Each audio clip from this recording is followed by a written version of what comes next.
Ahora sí, empezó. Bien, chicos, empecemos con farmacología de la gestación. Vamos aquí a ver tres familias, por así decirlo.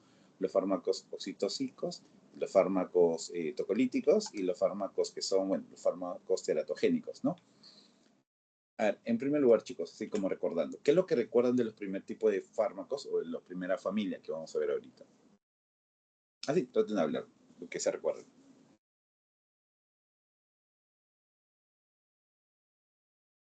Hablaste sobre los oxitocínicos, ¿no?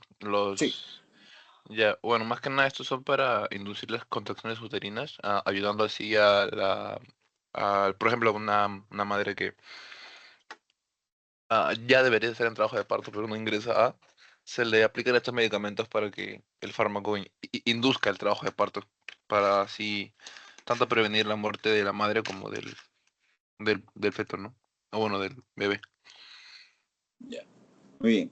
Claro, como dice su nombre, van a simular el trabajo de la oxitocina que genera ese efecto. Pero también hay un efecto más que queremos tener bueno, que queremos generar en la paciente para evitar la muerte materna. ¿Se recuerda cuál es el otro efecto, chicos?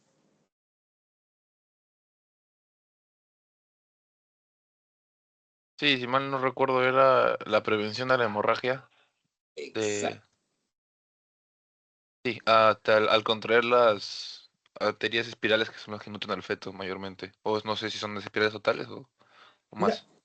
claro, todas las arterias que, como ustedes recuerdan, la placenta de por sí está bien irrigada para que pueda tener una perfusión constantemente el feto. Entonces, una vez que sale la placenta, una vez que da luz, esas arterias tienen que contraerse. ¿Cómo se contraen? A través del miometrio, lo que se encarga de hacer, como es músculo liso, se encarga de contraerse para así cerrar esas arterias y evitar que la madre tenga, por así decirlo, una hemorragia, ¿no? Esto vamos a tratar de evitar, ¿con qué? Con los tocolíticos. Por eso aquí, con los oxitocicos. Aquí puse un objetivo terapéutico que es, y bueno, el primer punto, como bien mencionó Luis, que es inducir el trabajo de parto, iniciar contracciones con no indicación médica, por ejemplo, un embarazo muy prolongado. El segundo punto es estimular o reforzar el trabajo de parto, o sea, si bien puede inducir, pero también puede estimular o reforzar, aumentar la fuerza y frecuencia de las contracciones ineficaces. El tercer punto es facilitar la expulsión placentaria, acortar el tercer periodo de parto. ¿Por qué? Porque si bien una vez ya da luz la madre al hijo, también tiene que salir la placenta. La placenta no puede quedarse mucho tiempo y a través se puede hacer por manera manual, pero también se ayudan de estos fármacos para que pueda expulsar toda la placenta de manera completa y así evitar alguna complicación de una infección por algún resto que quede.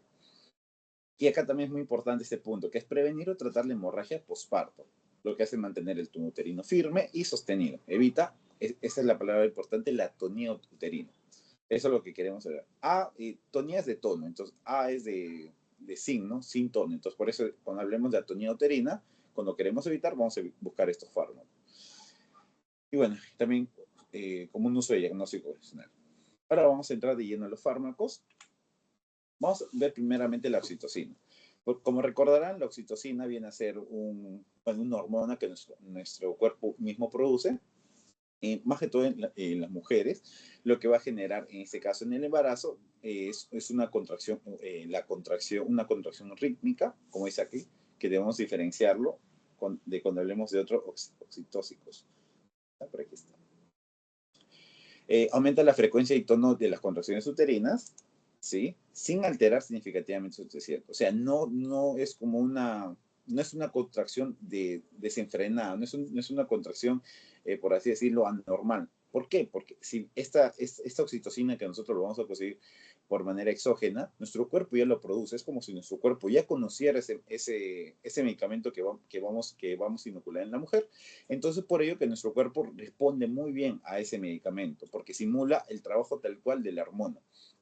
Por ello es que, mira, no altera significativamente su intensidad.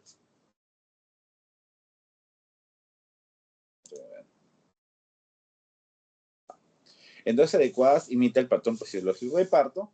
Como se pueden dar cuenta, y también el doctor les explicó, el patrón debe ser así, debe ser constantemente rítmico, constante, no debe ser muy desenfrenado, porque así vamos a evitar que bueno, que va a simular el trabajo como un parto normal, ¿no? En un parto normal va a haber esas contracciones reguladas, rítmicas. ¿Por qué? Porque si es una contracción muy descontrolada, puede uno generar sufrimiento fetal, puede generar quizás un daño durante el embarazo. Por ello es que la oxitocina es muy eficaz y es beneficiosa.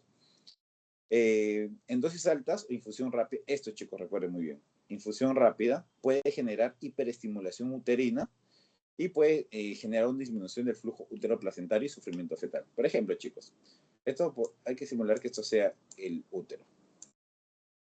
Y esto sea, por así decirlo, el músculo.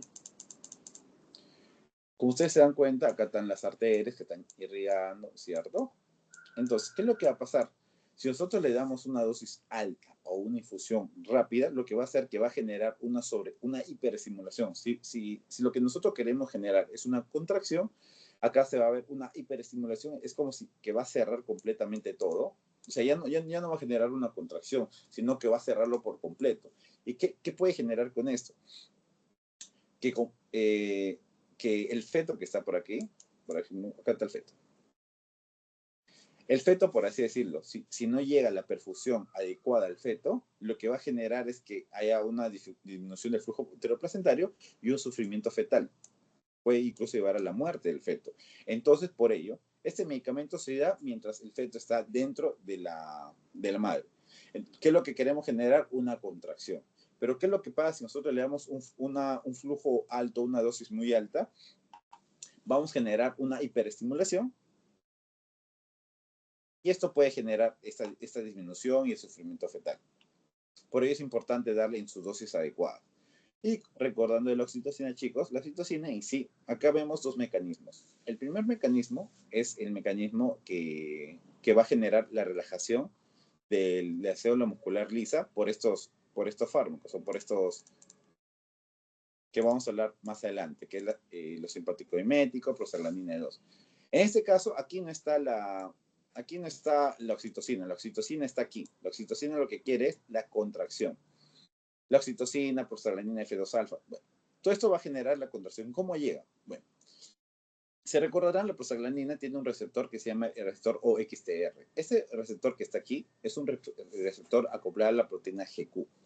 Esa proteína GQ, como se han dado cuenta, chicos, estos temas son de los receptores muscarínicos. Es un tema, hasta los primeros temas. Es algo que se repite bastante, como se pueden dar cuenta. Hemos visto en sistema cardiovascular, no solamente ahí, también hemos visto en algunos casos, en algunos mecanismos de los AINES. Todos tienen casi el mismo mecanismo, la gran mayoría. En este caso está acoplada a la proteína GQ. Como recordarán, la proteína GQ lo que va a hacer es activar la fosfolipasa C. La fosfolipasa C va a convertir el fosfoinosil trifosfato en diacilglicerol y en inosil trifosfato. Esto, a su par, ¿qué es lo que va a hacer? Va a abrir los canales de calcio tipo L, pero no solamente acá, también va a sacar la reserva de calcio del retículo sarcoplásmico. Voy a hacer un poco de zoom porque creo que se ve muy chiquito. Acá está, perdón, chicos. Lo que va a hacer es, facilitar la entrada de calcio a la célula a la célula del músculo liso. Este calcio lo que va a hacer, se va a unir a la calmodulina y van a formar el complejo calcio-calmodulina. Esto a su vez lo que va a hacer es activar a la sinasa de cadena ligera miocina.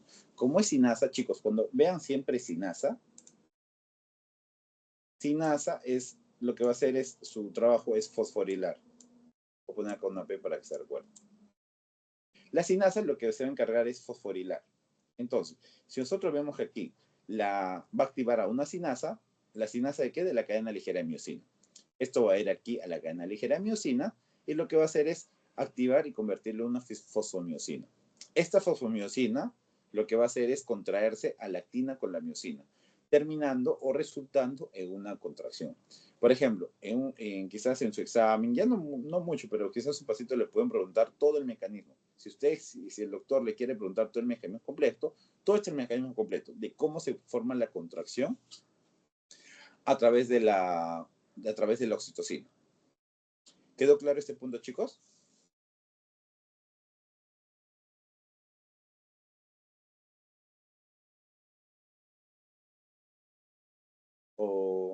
¿O no quedó claro, chicos? Sobre el mecanismo de acción. Sí, sí, está claro. Ya. Perfecto. Entonces, ahora vamos con lo que son los usos terapéuticos.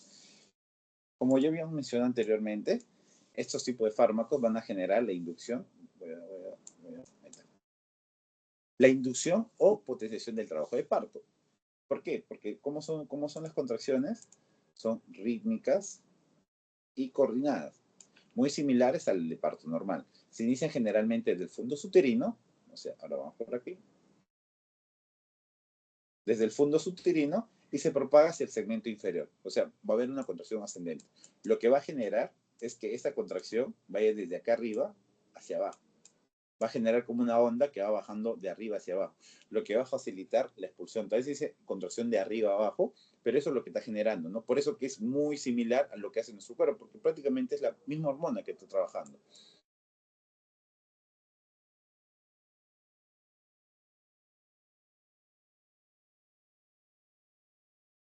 Ya. Ahora vamos aquí. Cada contracción dura de 30 a 60 segundos con intervalo de relajación que permite la perfusión placentaria adecuada. Esto es importante, chicos. Como se han dado cuenta, si damos a una adecuada dosis, no va a generar una, por así decirlo, una contracción desenfrenada. No va a cerrar los vasos y va a interrumpir la perfusión hacia el feto, sino que es una contracción cada 30 a 60 segundos con intervalos de relajación. ¿Por qué es importante estos intervalos de relajación? Porque también tiene que fluir sangre o tiene que perfundir sangre hacia el feto. Por eso que hay intervalos de relajación que permiten la relajación placentaria adecuada. Ahora vamos. ¿Qué más logra? Lo que va a generar es prevención y tratamiento de la hemorragia postparto. Eso es justo lo que había mencionado también Luis. Lo que va a hacer es que favorecer la contracción del miometrio que comprime los vasos uterinos tras el alumbramiento. También lo que le dije acá. Lo que va a hacer es, una vez que salga el feto, para que, por ejemplo, que lo voy a dibujar por si acaso. Una vez que sale el feto, por así decirlo,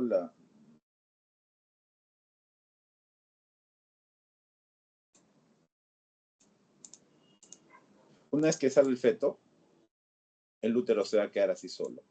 Entonces lo que nosotros queremos es cerrar todas estas cañerías, por así decirlo, que está trayendo sangre. Entonces nosotros vamos a generar una contracción de todo este músculo para que se cierre y así evitar esta hemorragia postparto. ¿Para qué también ayuda? Para la evacuación uterina post-aborto tras un parto incompleto.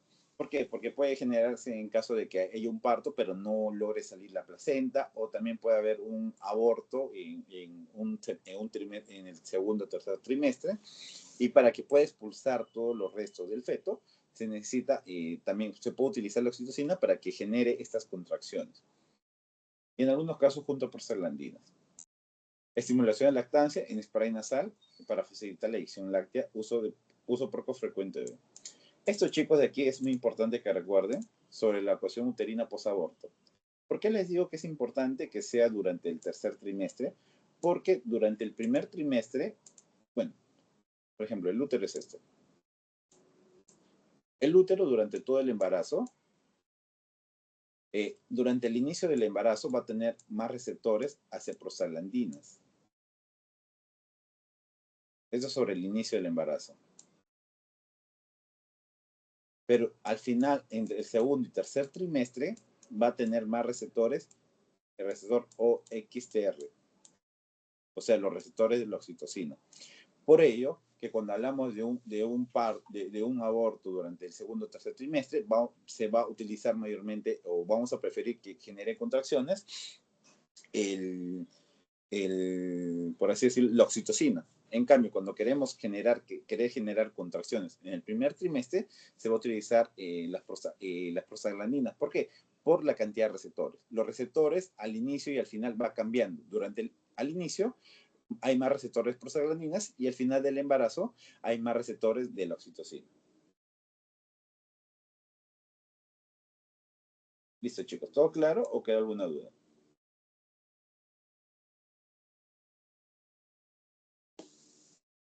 Todo claro. Perfecto. Si tienes alguna duda, Celeste, más estás armando o prendes su micrófono. Por mientras vamos a ir avanzando. Ahora vamos a ver la oxitocina, su farmacocinética. Lo que aquí puede ser que les pregunte bastante es su absorción o por qué vías, la vía de administración, que es a través intravenoso, infusión continua, intramuscular o intranasal. Intranasal, como pudieron ver, es más para lo que queremos es generar la estimulación de la lactancia. Entonces, si le preguntan para qué es mayor utilizado la vía de administración intranasal durante, de la oxitocina, ¿para qué? Para generar la estimulación de la lactancia. Vía media es de 5 a 12 minutos, dura poco. Su metabolismo es hepático y renal por oxitocinasa, vasopresinasa. Puede ser que le pregunte el nombre de la enzima que lo degrada y cuya actividad aumenta durante la gestación. Su excreción hay una escasa excreción urinaria de fármaco intacto y los efectos adversos, que eso también preguntan bastante. Justo lo que mencionamos antes, la hiperestimulación uterina, lo que puede generar hipoxia o muerte fetal, la hiponatremia, intoxicación acuosa, es porque la oxitocina tiene acción antidiurética similar a la vasopresina, lo que va a aumentar la retención de agua, lo que puede generar confusión, convulsiones o comas, infusión prolongada con líquidos hipotónicos. ¿Por qué? Porque lo que va a hacer es retener agua, pero no retiene directamente sodio. Entonces, si nosotros damos líquidos hipotónicos, líquidos que tienen bajo en sodio, porque está generando, esta hiponatremia, son la disminución de las concentraciones de sodio a nivel plasmático. Entonces, nosotros lo que hace, por así decirlo, a largo plazo la oxitocina es retener bastante agua, pero no retiene sodio directamente. Entonces, estamos llenándonos de un líquido en su cuerpo, por eso hiponatremia, porque hay bajo sodio. Y si nosotros le seguimos dando con líquidos hipotónicos que tienen baja concentración de sodio, podemos generar confusión, convulsiones o hasta incluso coma. El otro efecto adverso es la hipotensión y taquicardia refleja por vasodilatación periférica con administración rápida intravenosa. También hemorragia posparto paradójica por fatiga urina. O sea, si se puede dar el caso que el útero puede llegar a tener una fatiga uterina o contracciones tetánicas prolongadas. Por eso que puede generar una hemorragia posparto paradójica. Y las complicaciones fetales, ¿no? Bradicardia, hipoxia y acidosis por hipoperfusión placentaria. Que esto es prácticamente parecido a lo que es hiperestimulación uterina, solamente que es como una complicación, pero la hiperestimulación ya sería algo grave, porque puede llegar incluso a la muerte fetal. Hasta aquí, chicos, ¿alguna duda? ¿Todo claro? Disculpa, Juan, mencionaste que retenía agua, pero no retenía sodio. Es por eso que causaba la hiponatremia, ¿no? Por Ya, eso que listo. si se seguía dando líquidos hipotónicos, o sea, bajo en sodio todavía, podía generar esa confusión, convulsiones o coma. Ok, gracias, Juan. Solo faltaba. Listo. Duda. No sé si lo mencionaste, se me pasó, no sé, exactamente cómo está relacionado de que tú administres oxitocina intranasal y esto ayude a la lactancia, o sea, lo estimule. Ya. Eso se puede ver porque siempre cuando administramos por vía nasal, bueno, evitamos los efectos sistémicos, pero también lo que vamos a generar es que se dan cuenta a través de la respiración, hay una conexión a través con el cerebro. Entonces lo que vamos a generar es que puede estimular mayormente la glándula hipófisis y es indirectamente puede estimular, o sea, es como que llega directamente a la hipófisis, es lo que también entendí más o menos, y lo que puede generar que estimule lo que es bueno, la estimulación de lactancia, o sea, va a generar que haya que la madre pueda formar más leche por sí, porque sí estimula que haya más lactancia, o sea, hay dos hormonas, la prolactina y la oxitocina, ya me recordé. La prolactina es lo que ayuda el aumento de leche, pero en sí, para que pueda eyectarse la leche, para que pueda salir la leche, necesita la oxitocina. Por ello, cuando nosotros estimulamos indirectamente a través por vía intranasal, porque si le damos por vía intramuscular o intravenosa, podemos generar los efectos sistémicos que estamos viendo en este caso en la mujer, ¿no? Entonces, si nosotros no queremos generar esos efectos adversos, podemos darle a través de la vía intranasal y así se conecta directamente con la hipófisis y así va a generar una oxitocina, pero más selectivamente para la eyección de leche, porque oxitocina más se relaciona con eyección de leche, no con la producción. Si hablamos de producción, hablamos de prolactina, que también es otro hormona. Ah, ya, ya. Ya, está bien. Así es. Entonces, ahora sí avanzamos con la siguiente parte, chicos, que es, ahora vamos a ver los alcaloides de ergot. Su mecanismo de acción es bien interesante porque tiene más de un mecanismo de acción. En este caso, lo que va a generar, bueno, el principal o el más conocido es que es un agonista parcial de los receptores alfa-adrenérgicos. Si se recuerdan los alfa-adrenérgicos, lo que va a hacer están acoplados, más que todo el alfa-1 está acoplado a la proteína GQ. Esta proteína GQ, es, al igual que la oxitocina, va a generar el aumento de proteína quinasa C, el aumento de calcio, y esto a la larga va a generar, a través del proceso anterior que vimos, va a generar una contracción. Pero aquí tienen que tener bastante cuidado, chicos, porque esta contracción no sirve para el parto. Esta contracción no va a ayudar para evitar la atonía. ¿Por qué? Porque este no sirve para el parto y el otro sí, por las contracciones. Como acá dice, las contracciones son intensas e irregulares. O sea, no son como una contracción que queremos para formar un parto, sino que es una contracción, puede ser un poco lenta, un poco fuerte. O sea, como pueden ver aquí, es una contracción muy intensa, es muy intensa, pero también es muy irregular. O sea, no es rítmica, no es controlada como la oxitocina. Por ello, bueno, por ello que esto se utiliza para prevención y tratamiento de la hemorragia postparto. Y acá también dice que es después del alumbramiento y no se usa para inducir parto. Si ustedes quieren, viendo un paciente, ustedes que está una mujer que está gestando, y ustedes quiere que, bueno, acelerar el parto y ustedes le dan ergot, puede empeorar el caso porque no va a generar el efecto deseado. Otro de sus mecanismos es que, bueno, ya hablamos del receptor alfa-1 adrenérgicos, que va a generar vasoconstricción, receptores también de la serotonina, 5-HT2, que genera contracción intensa del músculo liso uterino, y los receptores dopaminérgicos, que generan efectos centrales y en lactancia. Como acá había dicho, que se la hemorragia postparto por atonía uterina, que es cuando no hay contracción del miometrio, y también sea cuando la oxitocina no es suficiente, o sea, no es la primera elección para una atonía, no. Primero se prueba con la oxitocina y si la oxitocina no funciona, recién vamos a probar con los alcaloides de árbol.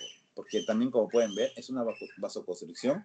No solamente tiene un mecanismo, tiene hasta 3 mecanismos de generar vasoconstricción. Entonces vamos a generar una vasoconstricción muy potente.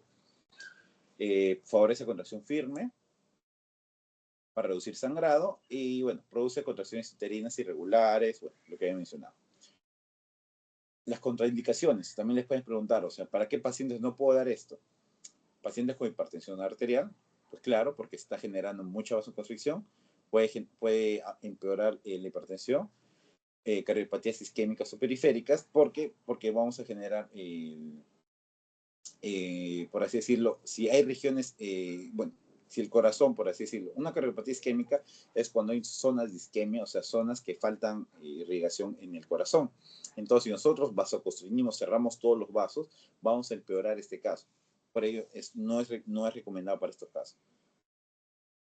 Y aquí también está preeclampsia. ¿Se recuerdan qué es preeclampsia, chicos? ¿O escucharon por ahí qué es preeclampsia?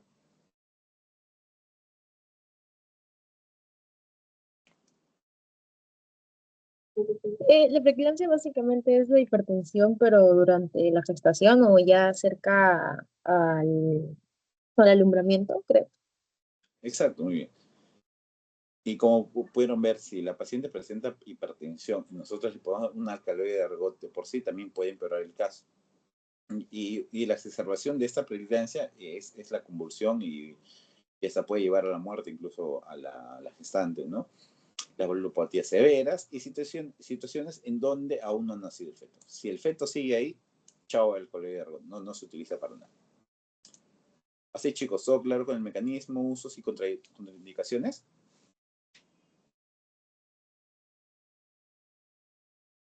Sí, todo claro. Perfecto, chicos. Entonces ahora vamos a ver su farmacocinética. Es por vía oral, es una duración de efecto de 4 a 6 horas. La intramuscular solamente,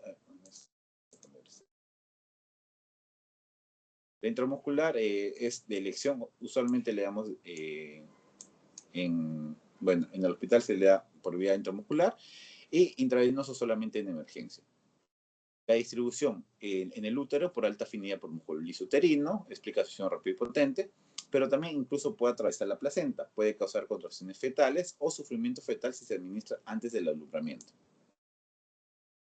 El metabolismo es hepático principalmente, mediante desmetilación oxidativa y conjugación, enzimas implicadas es CYP3A4, entonces recuerden si la paciente está tomando un inhibidor, un inductor enzimático, puede alterar el efecto de ese medicamento, y también el MAO, el monoaminoxidasa, que es en menor grado. Se elimina por bilis y orina, de 5 a 10% con fármaco inalterado. La eliminación se retrasa por insuficiencia hepática, a riesgo de toxicidad.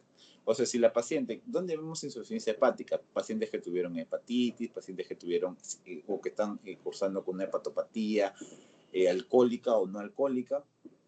En estos casos tienen que ver bien cómo está el estado del hígado, porque si no puede generar un riesgo de toxicidad. Ahora vamos con los efectos adversos. Dentro de lo cardiovascular, una hipertensión arterial, vasoespasmo periférico, angina o infarto. Bueno, pues vasoespasmo es cuando hay una contracción muy fuerte de los vasos sanguíneos.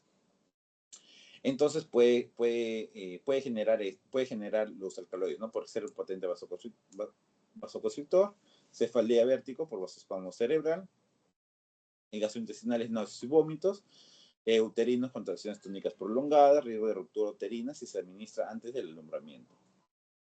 Y el ergotismo, toxicidad, ¿no? Que es la vasoconstricción severa, isquemia distal, o sea, los dedos van a verse ya pálidos, casi azules, alucinaciones, gangrena raro en usos estéticos. O sea, eso ya es más raro, ¿no? Pero si le preguntan por una toxicidad, puede generar una vasoconstricción severa, isquemia distal y todo ello. ¿Todo claro, sí, chicos? Para seguir avanzando.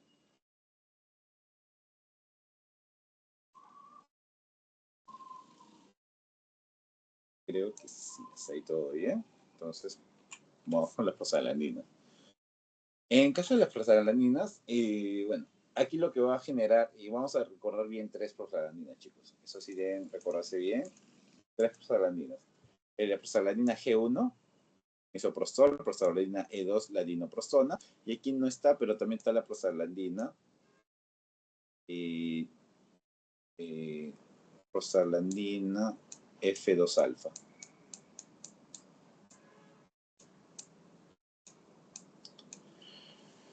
Con los mencionados que hace de AINES, las prostaglandinas de por sí tienen receptores, EP1, EP2, EP3, EP4. Siempre el EP1 y el EP3 están acoplados a la proteína GQ. Y el EP2 y el EP4 proteína GS.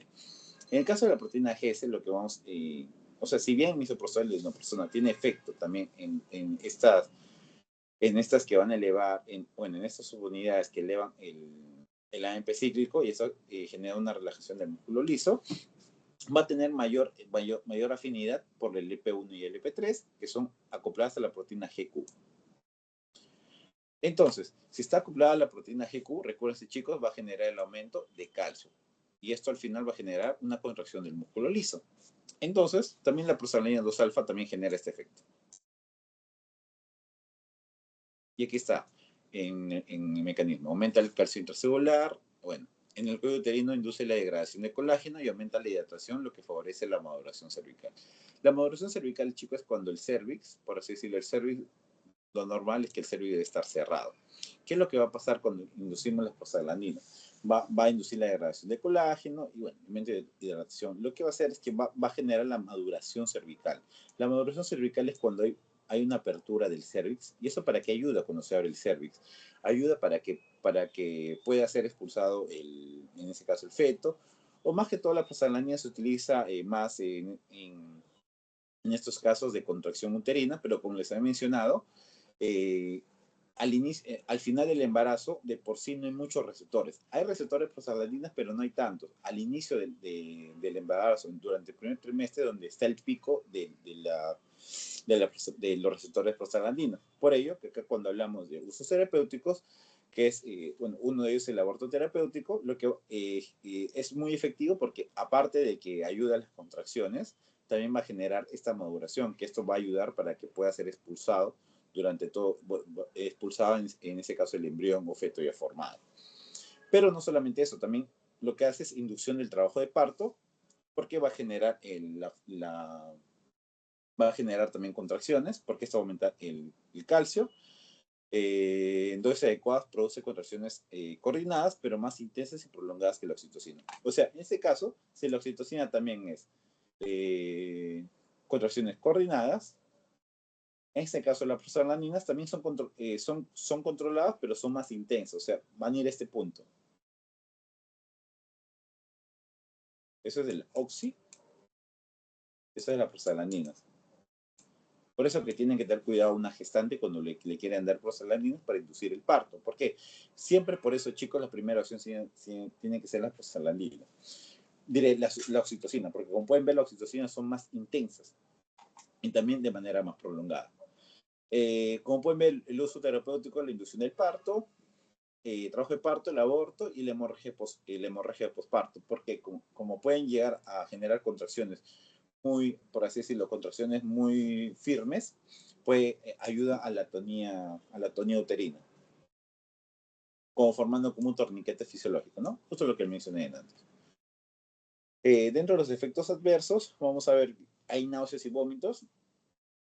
Náuseas, vómitos, diarrea muy frecuente, fiebre, escalofríos, porque como pueden darse cuenta, si estamos hablando de prostaglandina E2, durante la fisiopatología de la fiebre, la prostaglandina E2 es la que se encarga de estimular al hipotálamo para que eleve el shunt fisiológico. O sea, lo que va a generar es que suba algunos grados nuestra temperatura para que nuestro cuerpo se caliente y eso es la fiebre. O sea, eso es el resultado, bueno, eso es la fiebre, ¿no?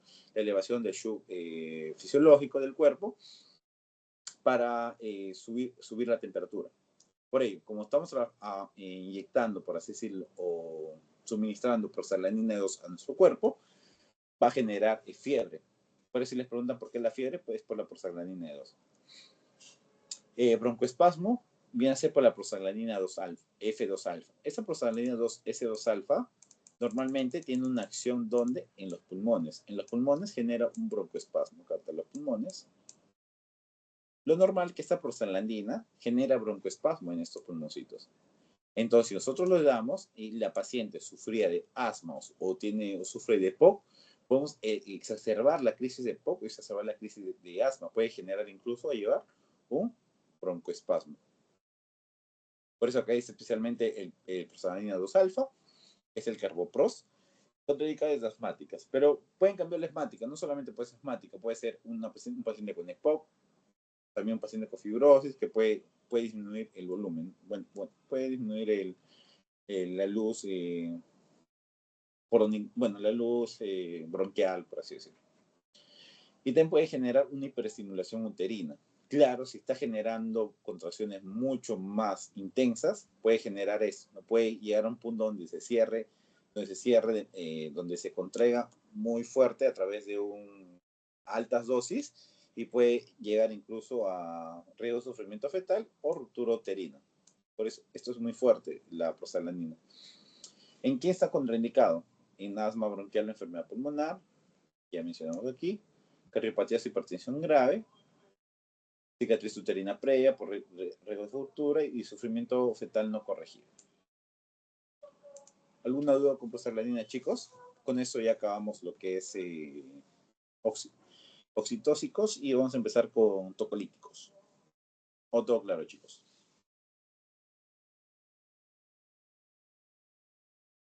Todo claro por mi parte. Perfecto. Entonces vamos a continuar con los siguientes fármacos, que son los tocolíticos. A ver, Luis, ¿qué es lo que te recuerda de los tocolíticos, Luis? O si quieres, se lee.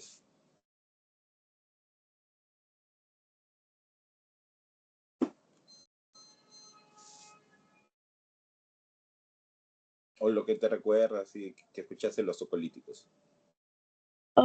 Si mal no recuerdo, los tocolíticos era para prolongar el tiempo de parto, o sea, para que aún no nazca, porque puede ser más para partos prematuros y normalmente se usa con corticoides para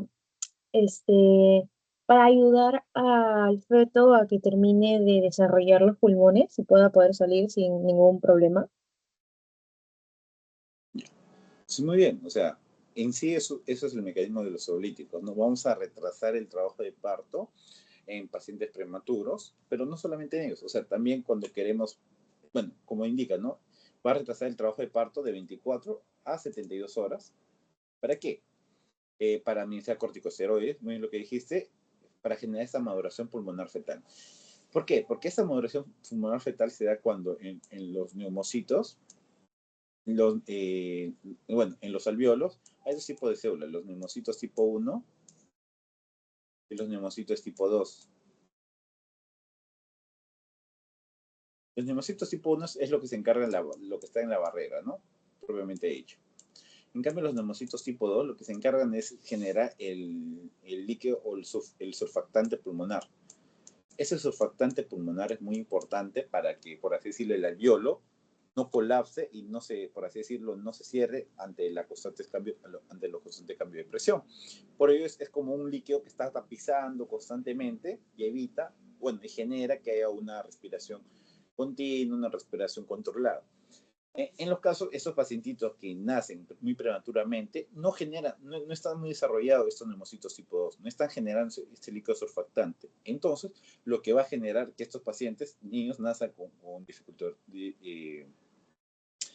respiratorias. Por ello, es que nosotros tratamos de retrasar al menos 2 o 3 días el parto, inyectamos a la madre corticosteroides y hacemos que el feto pueda producir esto. Y también, por ejemplo, si estamos en nuestros serums y vemos que es un parto, por así decirlo, de riesgo, y nosotros no podemos tenerlo en nuestros centros de salud. Entonces, lo que queremos es pararlo lo más todo el tiempo posible para llevar a un centro de salud de mayor complejidad.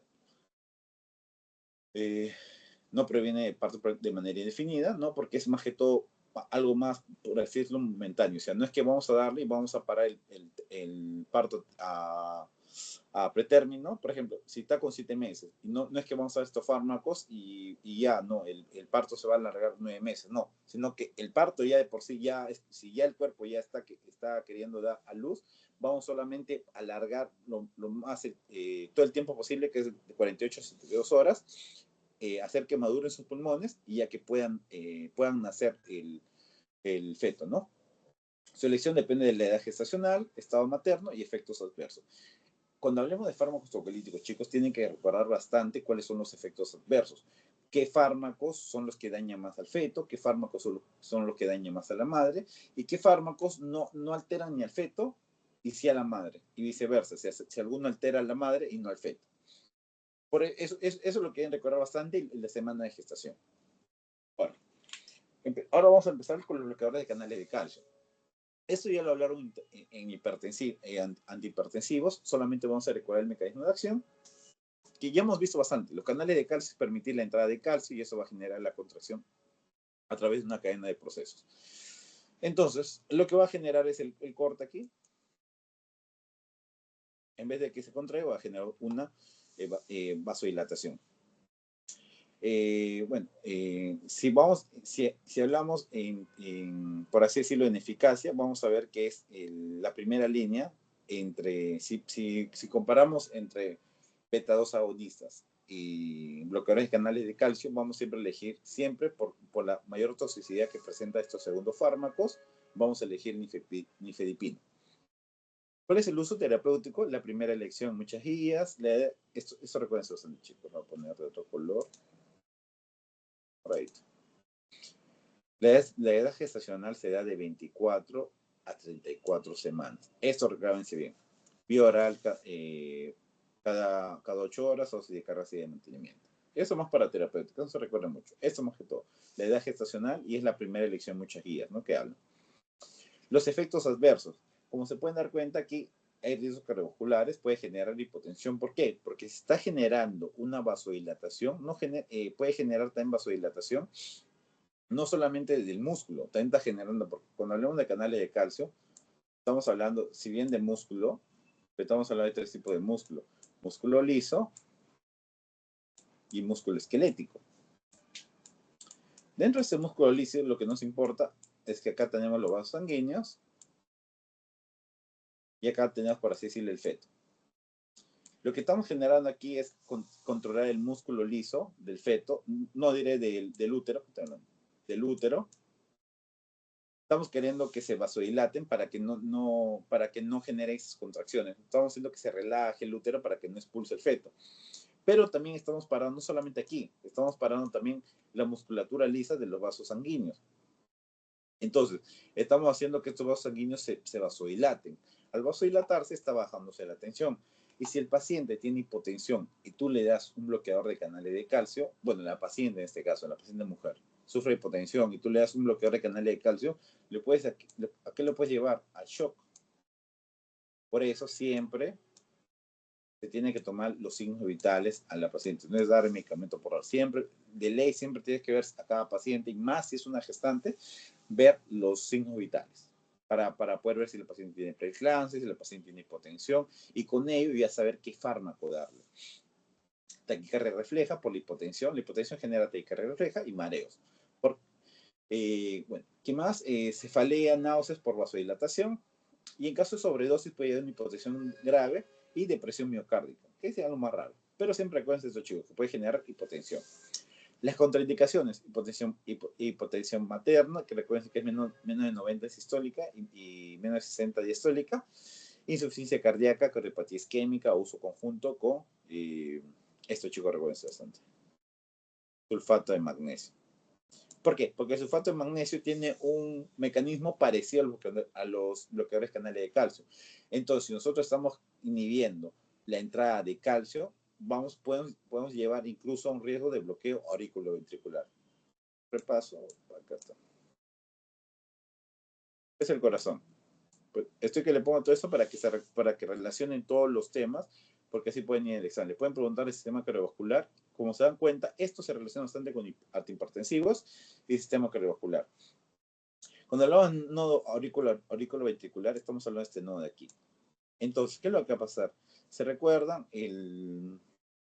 por así decirlo, el potencial de acción de las células de conducción?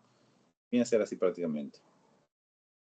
¿Cómo se despolariza? A través de la entrada no entrada de sodio. ¿Se recuerdan que por así decirlo, si es calcio, si es sodio, si es potasio, qué tipo de ion tiene que entrar para que se despolarice ese tipo de células, chicos? ¿Se recuerdan? ¿El potasio? No, el potasio es para la repolarización. Si Disculpa, queremos, entonces sería sodio. el sodio, si de por sí es el sodio, cuando hablamos, porque en el corazón, siempre acuérdense, chicos, que hay dos tipos de potencial de acción. Esto es de los cardiomiocitos, pero cuando hablamos de las células nodales, por ejemplo, del nodo sinusal, del asa de His, de las fibras de Purkinje, del nodo auriculoventricular, es distinto. Este es el potencial de acción más conocido, que yo les expliqué ese día, ¿se recuerdan? Pero cuando hablemos de esas fibras especializadas, tiene otro tipo de potencial de acción, que es este de aquí. No sé si se puede ver. Mejor lo voy a hacer más grande. Por aquí lo voy a dibujar. Por aquí. Y aquí. Es así y va bajando. No es como esto. No, voy a dibujar para que no se confunda. Como bien mencionaste, Luis, en el caso de los cardiomiocitos, su potencial de acción para que se despolarice tiene que entrar el sodio para que puedan hacer la despolarización. Pero cuando hablemos de esas células especializadas, lo que debe entrar es el calcio. Esa es la diferencia. Entonces, para que pueda despolarizarse tiene que entrar calcio. Entonces, es por ello que si nosotros bloqueamos los canales de calcio, vamos a generar que la velocidad de conducción sea mucho más lenta porque no se está despolarizando. Estamos evitando que se despolarice. O sea, la polarización es para que pueda comunicarse, ¿no? Ya estamos evitando, estamos relantizando lo más posible, lo máximo posible con este medicamento. Entonces podemos generar un riesgo de bloqueo auriculoventricular. Va a llegar a un punto donde es demasiado lento la despolarización, que este nodo auriculoventricular que conecta la aurícula con ventrículo se va a bloquear. Y esto es lo que conocemos como riesgo de bloqueo. ¿Entendieron, chicos? Porque creo que no sé si me llegué a explicar muy bien. ¿Puedes repetirlo una vez más, porfis? Sí. Cuando hablamos en el corazón, recuérdense que tenemos dos tipos de células. Tenemos los, por así decirlo, los cardiomiocitos, o sea, por así decirlo, las células rojas, ¿no? Que están todo el músculo del ventrículo, de la aurícula.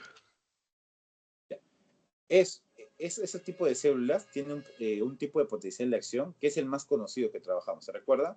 Que entra el sodio, luego entra el calcio aquí en la meseta, y luego, como mencionaste, para que ocurra la repolarización, tiene que, bueno, entra sodio, tiene que salir potasio. Este es el proceso normal que ese día que hablamos. Entra sodio, luego entra calcio y luego se libera potasio para generar ese potencial de acción. Esto de las células del ventrículo y del aurículo.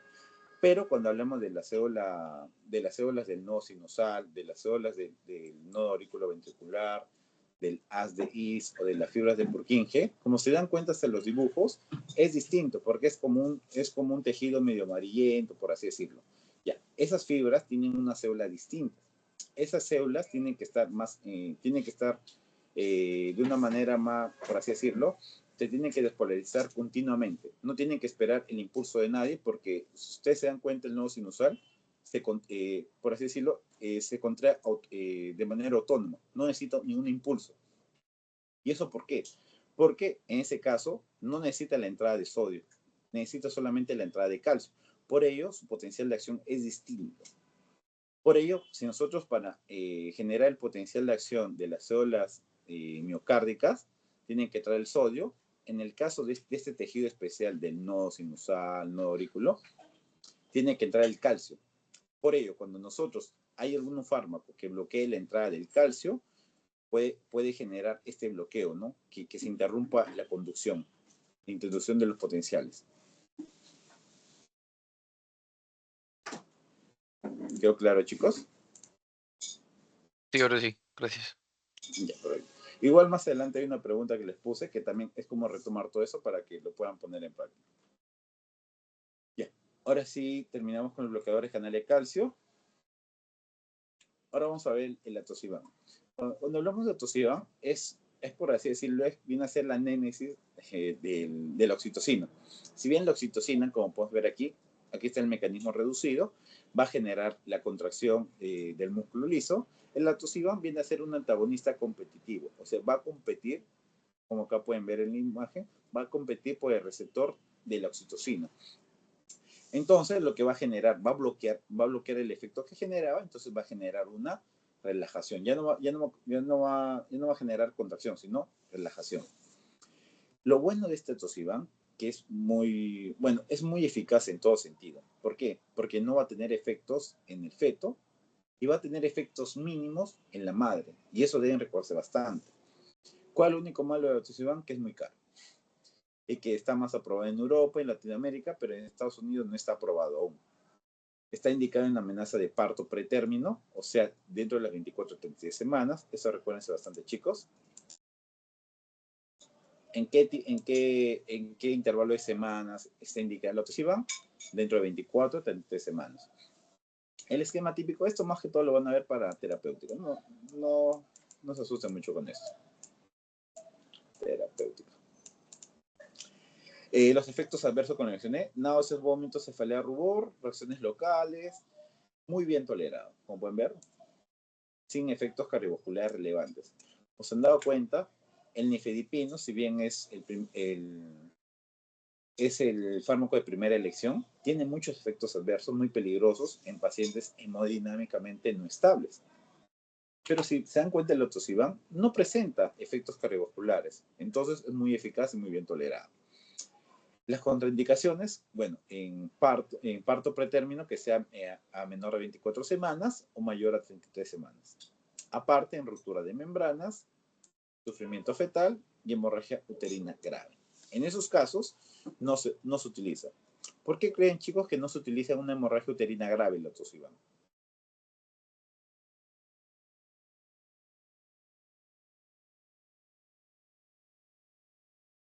Esto lo pueden relacionar con los... Porque si hay, por ejemplo, este fármaco lo que hace es produce relajación uterina. Si produces una relajación cuando hay una hemorragia, pues vas a agravarla, ¿no? O algo así entendería yo. Exacto, porque si bien lo que nosotros queremos es una hemorragia, bueno, lo que está pasando en una hemorragia uterina es que no se está contrayendo el músculo, por eso que las arterias están por así, liberando sangre. Si nosotros le damos atosiban a esta paciente con hemorragia, lo que va a hacer es relajar más el músculo. No estamos generando, o sea, estamos empeorando la atonía. Por ello, está contraindicado en hemorragia uterina grave. Listo, bueno, y acá está. Todo lo que está aquí está escrito acá. No es lo mismo. Recordar que no afecta el sistema cardiovascular ni el metabolismo materno. Por eso es muy eficaz. Pero ¿cuál es lo malo? Que no está aprobado aquí por la FDA. ¿Alguna duda, chicos? ¿O todo claro con el Atosiban?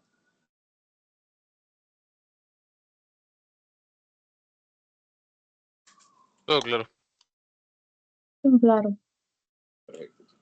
Ahora vamos a hablar de los AINES. Dentro de los AINES, como pueden ver, hay distintos tipos de fármacos que en la diapo el doctor hasta le puso su Lindac, si no me equivoco.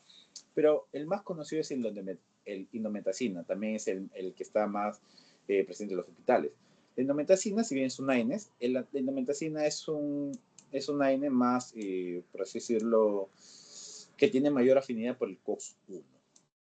Tiene mayor afinidad por el COX-1, chicos. ¿Qué tipo de efectos adversos puede tener este tipo de AINES? ¿Qué puede presentar la paciente? Así, con lo que recuerden, sin tocar aún el tema.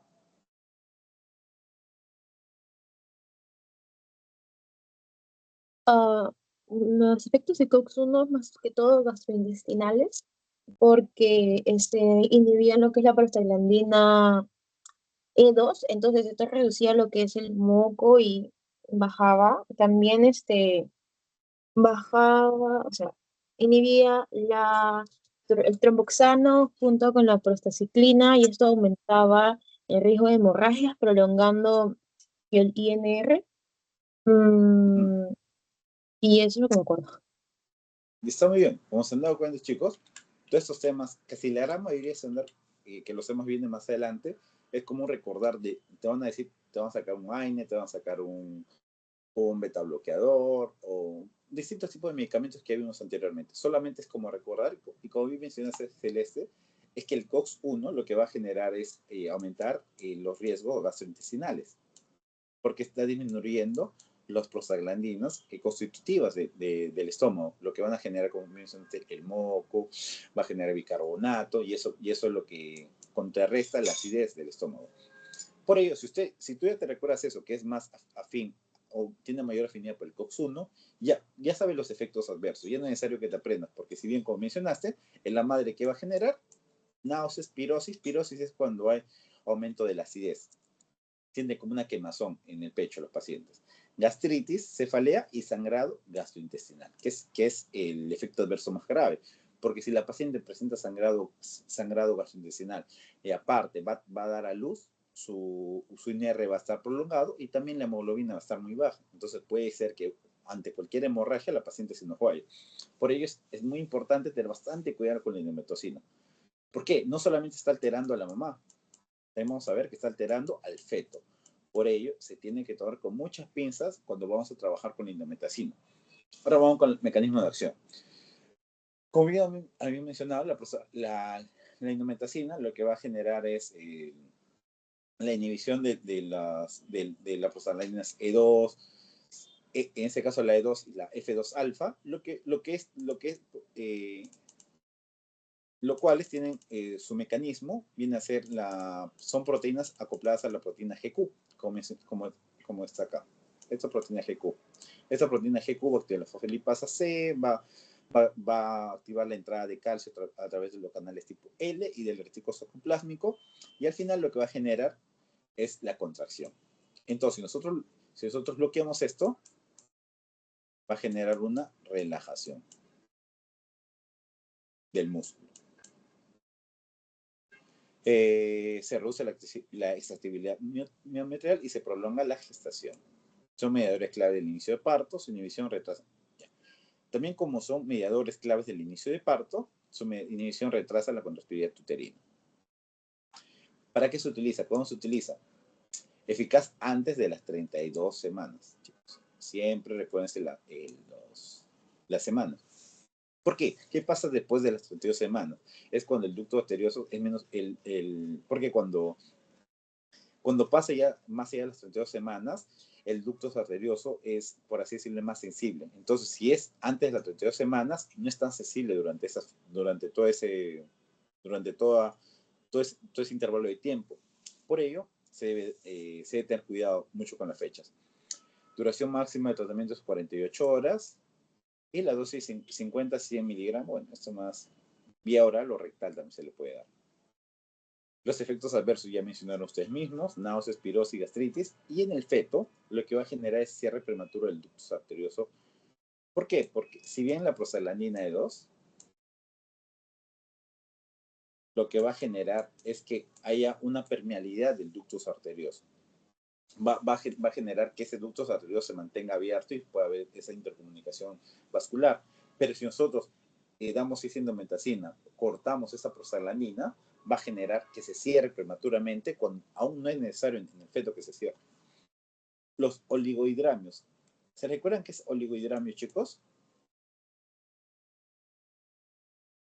Esto es desde embrios ahorita.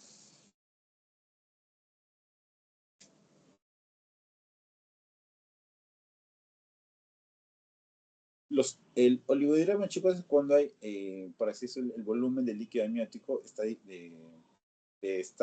disminuido. ¿Y eso por qué se da? Y eso se da porque, si bien cuando ya llega el tercer trimestre del embarazo, el feto, bueno, el líquido amniótico está constituido mayoritariamente de la orina del feto. O sea, el feto lo que va misionando, lo que va excretándose, ese componente es mayoritariamente el del líquido amniótico. Entonces, cuando nosotros generamos la indometacina, cortamos todas estas prostaglandinas, se recordarán la arteriola eferente. Con eso se deben recordar, chicos. ¿Qué pasa cuando damos prostaglandinas en el riñón? ¿Qué puede generar? ¿Se recuerdan?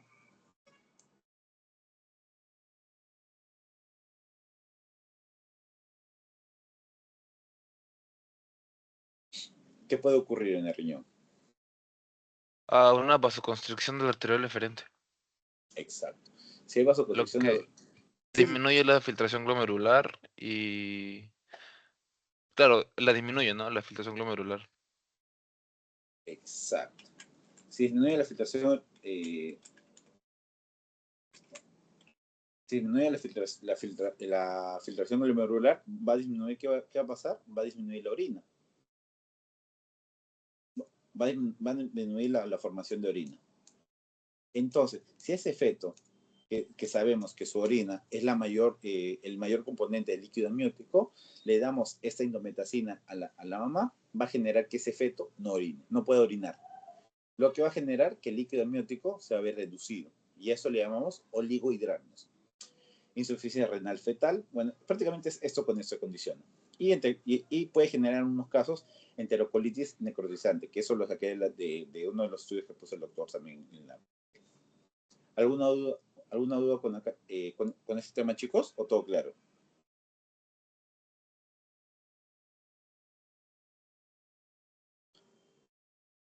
Como ven, se relaciona bastante Había el oligohidramnios, discúlpame que te interrumpa, era letal, creo, ¿no?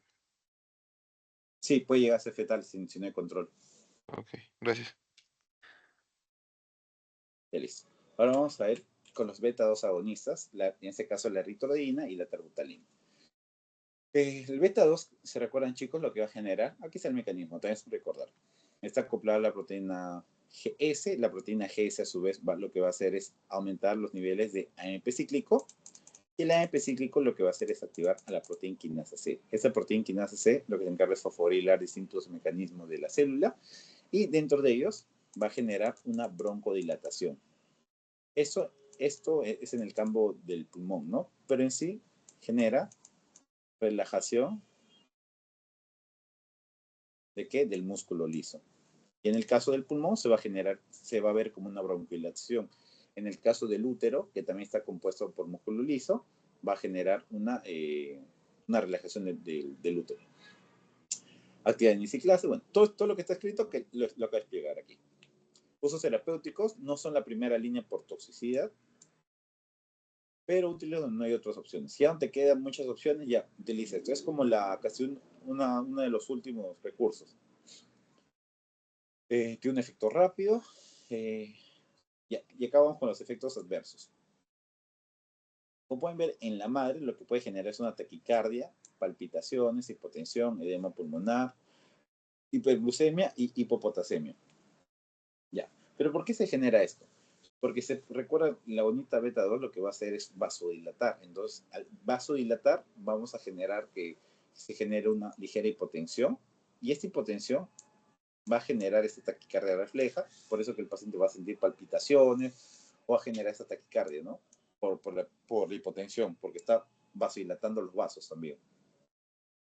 El edema pulmonar se explica más porque también, así como vasodilata las arterias, también va a vasodilatar la arteria eferente, no, la arteria aferente, y si vasodilata la arteria aferente a través de las células yuxtamelulares que están aquí, por aquí, que son el sensor del sistema renina-angiotensina, como está vasodilatado, entonces, ¿qué es lo que va a hacer? ¿Qué va a hacer?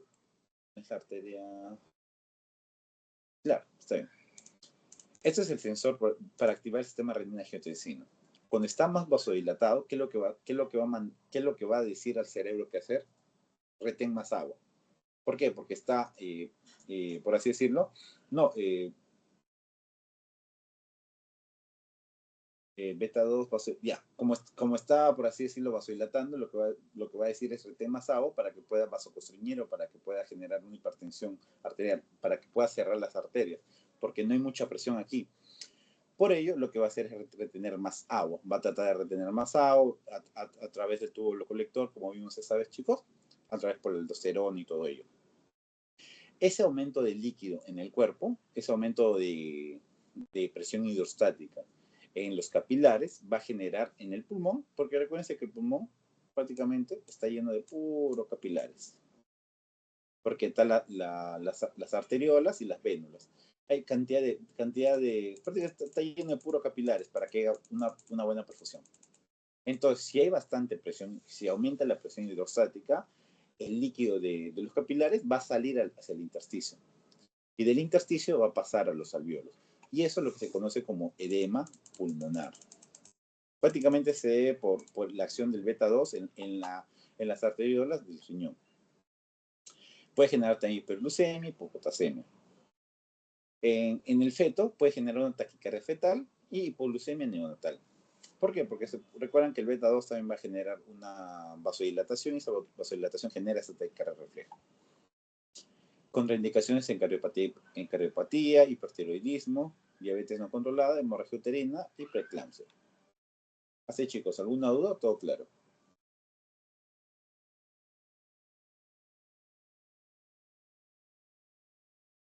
Todo claro.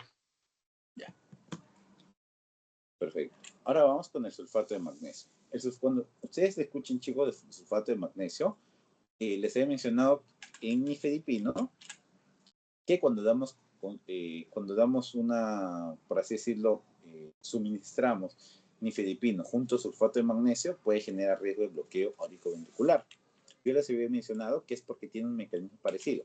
Pues bueno, ¿qué es lo que hace el sulfato de magnesio? Compite con el calcio en los canales de tipo L. Entonces no va a dejar, por así decirlo, es como si fuera un antagonista competitivo. Va a evitar que el calcio entre a la célula. Si evita que el calcio entre, va a generar una relajación del músculo liso. Por ende, va a generar ese efecto deseado, ¿no? Pero no solamente ello, también que genera, disminuye la liberación de acetilcolina en la unión neuromuscular. ¿Se recuerdan para qué servía esa acetilcolina en la unión neuromuscular, chicos? Esto es por muscarínico, si no me equivoco.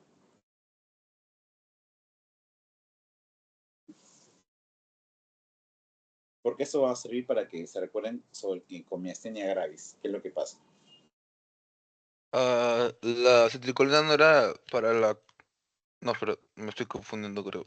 Creo que era para la relajación del músculo liso. Pues, más que todo, la acetilcolina sirve para comunicar, bueno, uno de sus receptores son los receptores nicotínicos que están en los músculo esquelético. Cuando vemos el músculo esquelético, acá tiene también receptores. Estos receptores son los receptores nicotínicos. ¿Qué pasa cuando esos receptores nicotínicos, para que puedan recibir, por así decirlo, los mensajes del sistema nervioso, necesitan de la acetilcolina? Para la acetilcolina es el principal neurotransmisor presente en los músculos. Entonces, ¿qué es lo que pasa en la miastenia gravis? En la miastenia gravis hay como a través de es una enfermedad autoinmune mediante el cual se van eliminando estos receptores. Entonces, la acetilcolina no va a comunicarse con el músculo esquelético. Por eso los pacientes no tienen fuerza, es como si tuvieran, no pudieran contraer los músculos, no pueden levantar el brazo, la mano lo tienen así medio muy relajada y todo ello. Es porque hay pocos receptores nicotínicos que puedan captar la acetilcolina. Por ello, el tratamiento para la miastenia gravis es la inhibición de la acetilcolinesterasa, que es la acetilcolinesterasa, viene a ser el reciclador de la acetilcolina. Entonces, si nosotros inhibimos esto, vamos a permitir que haya más acetilcolina, que no se degrade la acetilcolina. Entonces, con ello buscamos que los pocos receptores que tenemos puedan captar la mayor acetilcolina posible, para que así al menos el paciente no pueda llegar a un estado, porque si el músculo esquelético llega a un punto donde ya una relajación o una atonía muy potente, puede alterar los músculos respiratorios y puede llevar incluso a la muerte. Imagínate que llega al diafragma. Pucha, el paciente ya no puede ni respirar. En ese caso, el sulfato de magnesio lo que hace también disminuye la liberación de acetilcolina. Entonces, en un paciente con miastenia gravis, tú no le puedes dar ese sulfato porque vas a exacerbar su enfermedad. Pero también lo más importante es que compite con el calcio. Entonces, es como si fuera un inhibidor de los canales de calcio. Así vean, inhibidor de canal de calcio. ¿Para qué se usa? Gestaciones de 32 a 34 semanas. Y esto es lo importante, chicos. Por esto siempre dan en todo embarazo, en toda posta, siempre dan para neuroprotección. Porque previene la parálisis cerebral no solamente, bueno, más que todo en el feto, ¿no? También se usa en preeclampsia. Cuando veo una mujer con preeclampsia, le llega su posta. Recuerden, chicos, que tiene que tener su sulfato de magnesio, porque le va a servir como un anticonvulsionante. Y efectos adversos puede generar en la madre náuseas, sofoco de presión respiratoria, paro cardíaco en caso de toxicidad, y en el feto, hipotonía y depresión respiratoria neonatal. Pero más que todo es transitorio. Pero recuerden, chicos, que acá tienen efecto adverso en la madre, efecto adverso en el feto. ¿Alguna duda, chicos, con sulfato de magnesio? ¿O todo claro?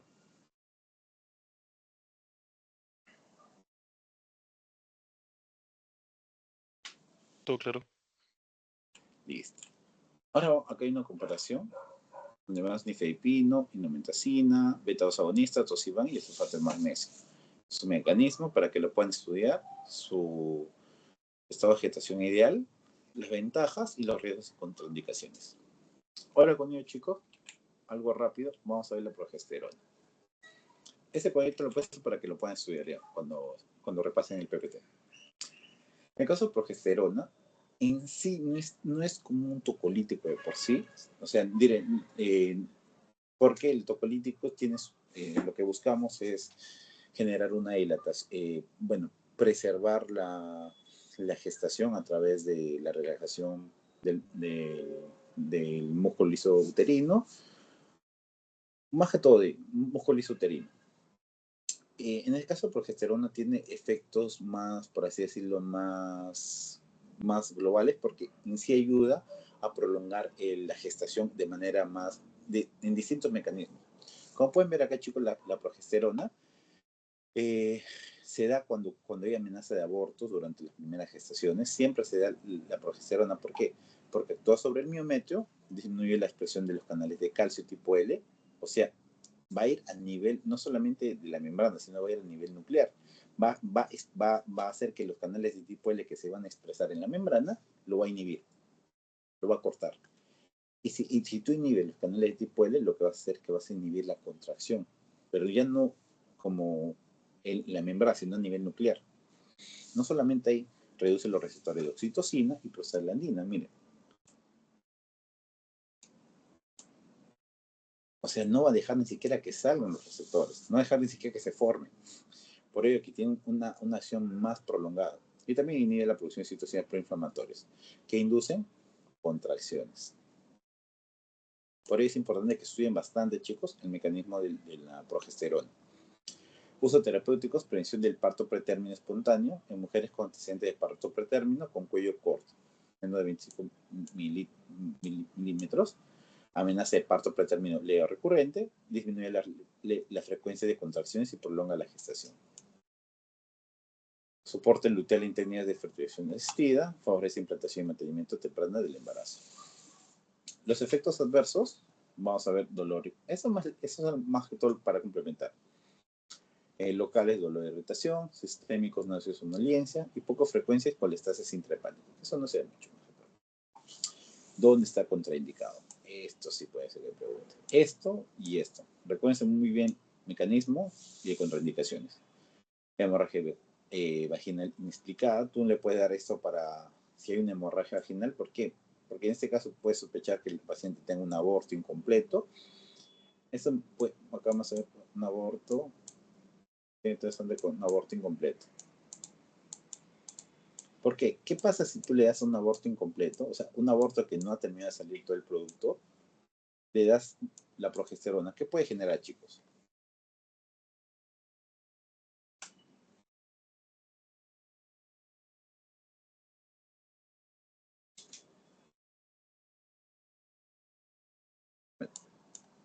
Mira, si ustedes le dan la progesterona a un aborto incompleto, lo que puede pasar es que como está inhibiendo los canales de calcio, de oxitocina y prostaglandinas, ya no va a hacer efecto los medicamentos que tú quieres dar para que pueda expulsar el feto, para que puedan formar la contracción. Ya no va a hacer efecto porque estás inhibiendo a nivel de la raíz. Por eso tú no le puedes dar a una hemorragia vaginal inexplicada una progesterona. En caso de trombosis y de hipersensibilidad a la progesterona o sus excipientes. Hasta ahí, chicos, ¿todo claro? Para pasar con las preguntas. Hay otras preguntas para que lo puedan resolver.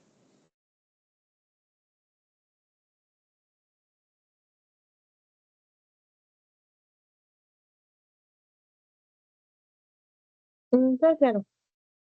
Perfecto. Ahora sí, chicos. Y también los fármacos elatogénicos es lo último. Esto más que todo un cuadro. Recuérdense bastante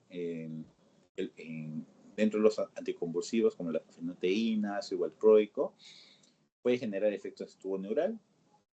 Estoy marcando lo que me parece más importante. Defecto del tubo neural, ¿quién genera? Ácido valproico. Fenitoína, síndrome fetal.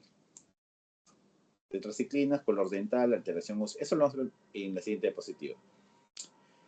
Los aminoglucósidos, chicos. Recuérdense que antes de ver la segunda clase, recuérdense que cuando hablemos, siempre escuchen aminoglucósidos. Siempre autotoxicidad. Siempre relacionen autotoxicidad irreversible. Es lo mismo acá. Los YKWAR pueden generar anuria, hipoplasia craneal, muerte fetal. Entonces, siempre una mujer que es hipertensa y quiere, y por así decirlo, se llega a embarazar, tiene que cambiar su medicación antihipertensiva. Lo pueden cambiar por un nifedipino, por una furosemida, quizás. La warfarina, que la warfarina es un anticoagulante muy usado porque es un anticoagulante oral. Puede generar hipoplasia nasal y epífisis punteadas. Más que todo la hipoplasia nasal, que es más vistosa, que siempre se suele ver más. Metrotexato, chicos. Este metrotexato es el más barato, porque genera directamente, no te genera malformación y nada, te genera aborto y una malformación múltiple. O sea, siempre a tu gestante, metrotexato más se ve en cremas, en pastillas y algunas cremas, por así decirlo, unas cremas que se usan en la piel se ve también bastante, pues tienen que tener bastante cuidado.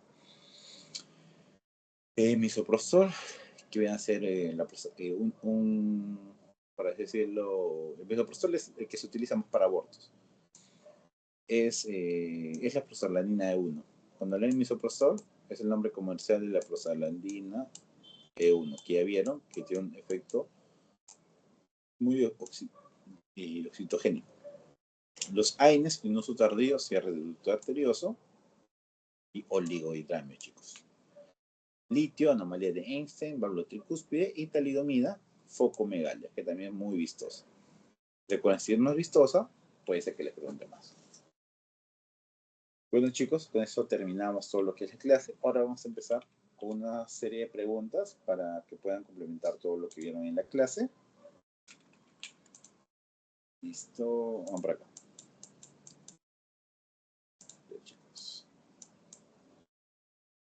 Ya. En combinación, ¿qué par de fármacos puede causar bloqueo auriculoventricular severo en gestante, chicos? Triptorina y atizibán, oxitocina y misoprostol, indometacina y labetalol, o sulfato de magnesio, nifedipino. ¿Cuál La creen? nifedipino con sulfato de magnesio. Exacto. Eso es lo que habían explicado, ¿cierto? Porque sí, chicos, Sí, le pueden venir así temas que ya vieron anteriormente con lo que vieron ahora. Recuérdense bastante porque influye bastante con la entrada. ¿Qué van a hacer estos dos? Prácticamente su efecto de ambos es bloquear los canales de calcio. Bloquea canales de calcio. Entonces, algo bien vistoso que puede pasar es esto. Ahora vamos a la siguiente pregunta. Durante una infusión de oxitocina para inducir el parto, la paciente desarrolla bradicardia fetal y pérdida de la variabilidad cardiotográfica. ¿Cuál es el mecanismo fisiopatológico más probable de este efecto adverso? ¿Cuál creen, chicos? Mira, la paciente desarrolla bradicardia fetal y pérdida de la variabilidad cardiotográfica, o sea, que no está llegando sangre al feto, en otras palabras. Liberación excesiva de vasopresina, hipersensibilidad fetal a prostaglandinas endógenas, disminución de flujo uteroplacentario por contracción tetánica sostenida, o activación directa de receptores de oxitocina en el miocardio fetal.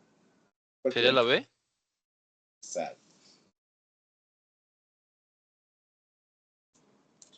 Claro, porque les había mencionado qué es lo que podía pasar con la oxitocina, chicos, que si damos, por acá, y es muy importante que es una infusión de oxitocina, o sea, que está, una infusión es cuando está a través de, por vía venosa.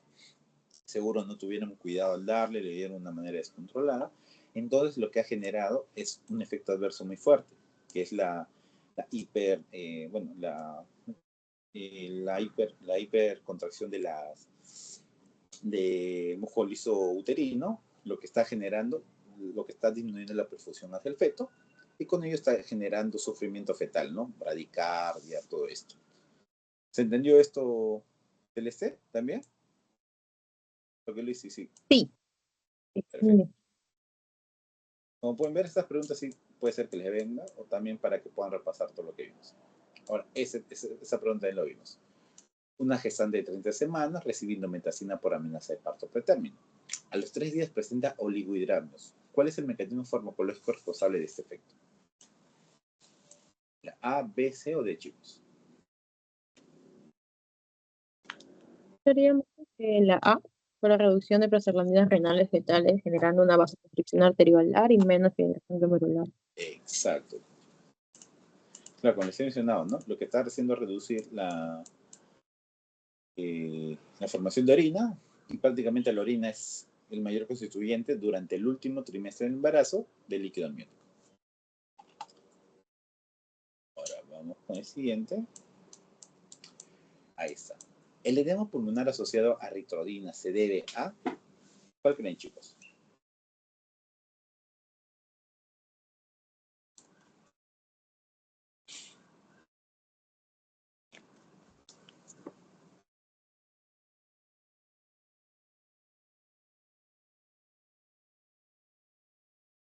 ¿La A? Exacto. ¿También piensas igual CLC? O sea, no sabría. Estaba entre. Bueno, creo que sí, o sea, tiene sentido, pero por alguna razón también me llama la atención la C. Ya. Activación de la renina plasmática. Mm, es que por sí no hay una activación directa. O sea, más se da porque se puede entender cuando hablamos de ritrodina que la ritrodina directamente ataca la renina. Pero en sí la renina se activa por un mecanismo, no se activa directamente la ritrodina. Lo que se está activando es hay una vasodilatación renal. Entonces, ¿qué es lo que pasa con la vasodilatación renal? La célula yustamedular,